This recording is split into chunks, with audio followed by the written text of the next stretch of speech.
Hi guys, कैसे हो आप लोग। दोस्तों, आज मैं बहुत सिंपल सी बात करने वाला हूँ यार। जेई की प्रिपरेशन मेरे हिसाब से बहुत आसान है अगर आप कुछ सिंपल स्टेप्स फॉलो करो तो। जो भी बच्चे 2 साल या 1 साल की प्रिपरेशन करते हैं, आपको एक प्लानर मिलता है। आपको सारी क्लासेस लाइव अटेंड करनी है। जो भी टीचर होमवर्क दे, उस होमवर्क को आप लोग अच्छे से करें। हर 2 या 3 या 4 हफ्ते में टेस्ट होता है। उन टेस्ट से पहले आप रिवीजन करें जो भी सिलेबस है, और उस टेस्ट को एनालाइज करें। और ऐसे करते करते अगर इस स्टेप को फॉलो करोगे तो आराम से आपकी टॉप 50 में रैंक आ जाती है। सर क्या बोलती है यार।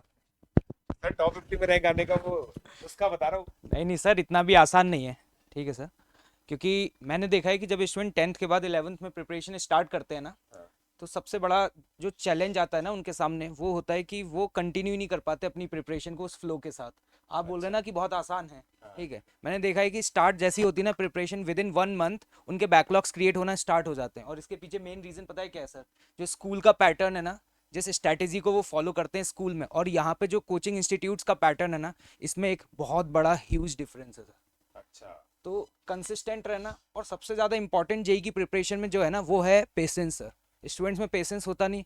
और स्कूल में क्या होता था कि सर, अगर किसी स्टूडेंट के बिलो 75% मार्क्स आते थे ना, तो हम ऐसे देखते थे यार, ये तो बहुत ही लो परफॉर्मर है।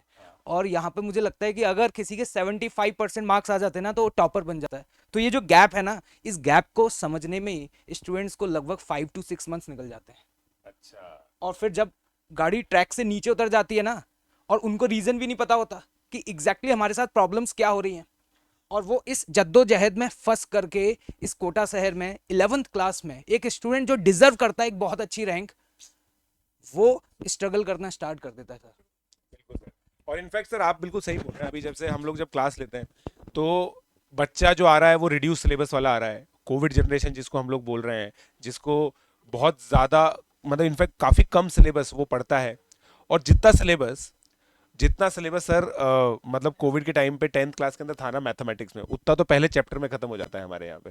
सो उन सब चीज़ों को कोप अप करने के लिए हमारी कुछ अमेजिंग स्ट्रैटेजीज रहती हैं, जिस वजह से हमारे यहाँ पे अनअकैडमी सेंटर में जो 11th क्लास के बच्चे हैं, उनकी एग्रीगेट परफॉर्मेंस काफ़ी बढ़िया चल रही है।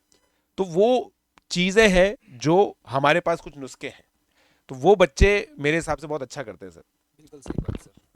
मैं इस बात से बिल्कुल एग्री हूँ सर। सबसे इम्पॉर्टेंट जो यूएसपी है ना अन अकेडमी की, कि लगभग सर मोर देन 90% स्टूडेंट्स ऐसे हैं जिनके बैकलॉग्स नहीं। Exactly, this is the big thing. क्योंकि एक्चुअली में जब उनकी प्रिपरेशन स्टार्ट होती है तो सर चैलेंजेस बहुत सारे आते हैं। किसी को हेल्थ इश्यूज रहते हैं, किसी को और भी अदर इश्यूज हो जाते हैं, जिसकी वजह से वो कंसिस्टेंट नहीं रह पाते। फिर प्रॉब्लम ये आती है कि अगर मेरी क्लासेस मिस हो गई, और अगर सपोज मुझे किसी एजुकेटर के साथ मेरी फ्रीक्वेंसी मैच नहीं हो पा रही है, तो what will be the next step. और मैंने जनरली देखा है कि अदर इंस्टीट्यूट में पढ़ने वाले स्टूडेंट्स को इस तरह के चैलेंजेस बहुत ज़्यादा फेस करने को मिलते हैं, क्योंकि कुछ सेलेक्टिव ऑडियंस ही ऐसी होती है जिनको अच्छे एजुकेटर्स पढ़ा रहे होते हैं। मतलब सभी स्टूडेंट्स को इक्वल अपॉर्चुनिटी नहीं मिल पाती है, और जैसे ये गैप देखने को बहुत ज़्यादा मिलता है सर। बिल्कुल सर, जैसे अनअकैडमी के अंदर हर एक बैच के अंदर टॉप एडुकेटर्स हैं।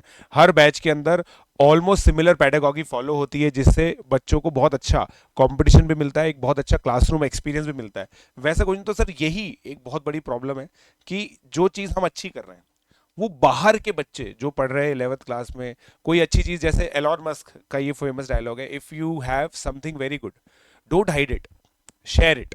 तो अब सर ये चीज़ समझ में नहीं आ रही कि जो इतनी अच्छी चीज़ हम लोगों ने बनाई है, उसको हम लोग शेयर कैसे करें। Exactly sir, exactly. एक्चुअल में क्या है कि कई सारे स्टूडेंट्स के सर रेगुलर बेसिस पर मेरे पास टेलीग्राम पे मैसेज आते रहते हैं कि सर मैं लैग कर गया हूँ, अब मुझे हेल्प चाहिए, प्रॉपर गाइडेंस चाहिए आपकी, लेकिन मैं इस समय आपके इंस्टीट्यूट में नहीं हूँ।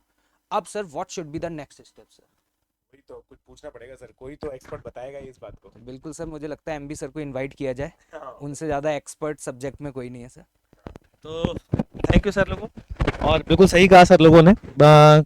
दो चीज़ें जो सबसे ज़्यादा फेमस करती हैं हमारे चीज़ को, वो है एक तो अन अकेडमी का हाइब्रिड लर्निंग सिस्टम, जो सर जैसे सर ने बताया कि यहाँ बैकलॉग क्यों नहीं होता। वो बैकबोन है हमारी हाइब्रिड लर्निंग सिस्टम। मतलब आपकी क्लास अगर मिस भी हो जाती हैं तो आप सेम टीचर की क्लास तो कर ही सकते हैं, और अकेडमी में जितने टीचर्स हैं उनमें से किसी की भी क्लास वो कर सकता है। और दूसरा जो हमारे बैकबोन बोलें या ये बोलें हमारी ताकत, तो शायद अभी समय कोटा में जग जाहिर है, हर कोई जानता ही है कि बेस्ट एकेडमिक सिस्टम अनअकैडमी का ही है, इसमें कोई दो राय नहीं है। इवन हॉस्टल वाले भी ये बात जानते हैं और मुझसे और आपसे बात भी करते हैं। हमारे बहुत सारे टीचर्स के वीडियोस मुझे जो पता चलता है कि वो बच्चे दूसरी कोचिंग के देखते हैं।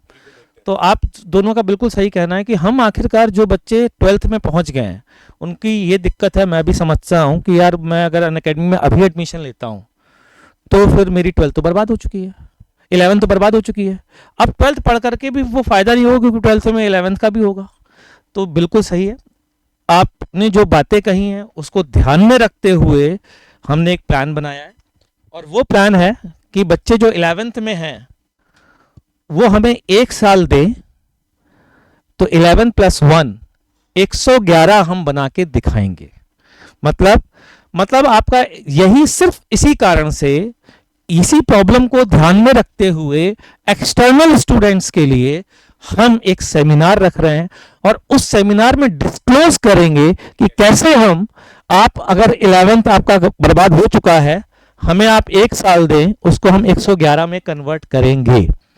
उस सेमिनार में आप आए, 5 नवंबर को वो सेमिनार है, उस सेमिनार में आए, और उस सेमिनार में आकर के आपको हमने पूरा प्लान किया है, सारी चीजें आपको बताएंगे, आपके सारे प्रश्नों का जवाब होगा, ये भी मेरा प्रॉमिस है। हर चीज वहां पे जो आपके दिमाग में डाउट्स है ना, वो सारे डाउट्स पुट किए जाएंगे और उनके आंसर भी आपको मिलेंगे, ये प्रॉमिस है। सारे, मतलब हम अपने बेस्ट एकेडमिक सिस्टम को आपके साथ किस तरीके से मैच कराएं ताकि आपका जो 11th बर्बाद हुआ है वो भी आबाद हो जाए, वो भी बढ़िया हो जाए, और 12th भी बहुत बढ़िया हो जाए।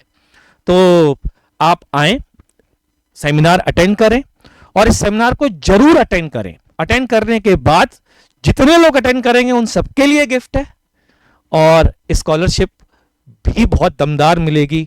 लकी ड्रॉ निकाला जाएगा, उसमें जो नाम आएंगे उनको बहुत शानदार स्कॉलरशिप भी हम देंगे, ताकि अगर मान लीजिए आपको लगता है यार फीस देने में भी दिक्कत है, तो इतनी शानदार स्कॉलरशिप है जो आप लकी ड्रॉ के माध्यम से आपको मिलेंगी। तो प्लीज़ इस सेमिनार को अटेंड करें, आपकी प्रॉब्लम जरूर सॉल्व होगी। सर, आप लोगों को कुछ कहना है? बिल्कुल सर, बस यही चीज़ कहने हैं कि 11 + 1 111 बनने का मौका आप लोगों को मिल सकता है अगर आप लोग ये सेमिनार अटेंड करते हैं। तो ये उस सेमिनार के अंदर आप लोगों को पूरा जो स्टडी पैटर्न है, स्टडी प्लान है, वो पूरा समझाया जाएगा, किस तरह से रिलैक्स्ड मैनर में पढ़ के आप टॉप रैंक ला सकते हैं। राहुल सर?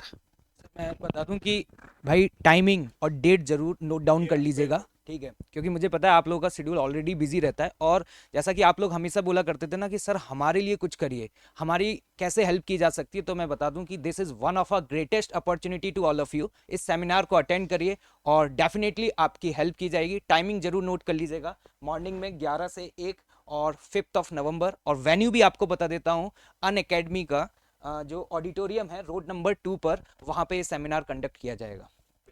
मतलब जो अपनी मेन बिल्डिंग है जहाँ पर क्लासेस लगती हैं वहीं पर आप आ जाइए। तो मिलते हैं बच्चों सेमिनार में 5 नवंबर को। Let's crack it.